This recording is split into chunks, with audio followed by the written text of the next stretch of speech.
पछिल्लो पटक मैले चाहिँ संघीय लोकतान्त्रिक गणतन्त्रको पक्षमा केही कुरा अलि कटु कुरा भनेपछि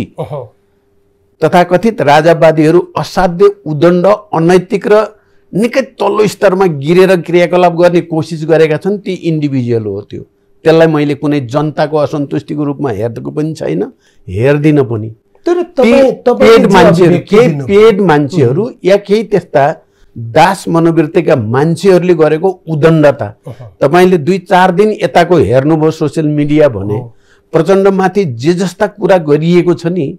त्यसको न जवाफ दिन लायक छन् ती कुनै कुरा व्यक्तिगत तहमा पारिवारिक तहमा हद दर्जाको यति अनैतिक यसबाट के देखिन्छ भने कथित राजावादीहरू कति धेरै अनैतिक हुन्छन् कति पाखण्डी हुन्छन् कति बेइमान र झुट्टा हुन्छन् भन्ने प्रमाणित मात्रै भएको देख्छु म त्यो जन असन्तुष्टि पनि होइन त्यो जनताले गरेको काम पनि होइन जनताले त्यसो भन्नै सक्दैनन् जनताले त यो बीचमा मैले तपाईहरुले हेर्दा एउटा देखिएको होला काठमाडौँबाट म त प्रत्यक्ष फिल्डमै गएको छु देशभरि पनि र पछिल्लो चोटि त तराई मधेसका जिल्लामा सम्भव भएसम्म गाउँ गाउँ पुगेको छु म जनभावना के छ जनताले के सोचेका छन् माओवादीको बारेमा माओवादी केन्द्रको बारेमा त्यो अभियान मेरो प्रश्न भनेपछि तपाईको प्रश्न अनुसार सबै उस्तै भएको छ भन्नुभयो नि तपाईले नारा कोइलाई मुर्दाबाद लायो होला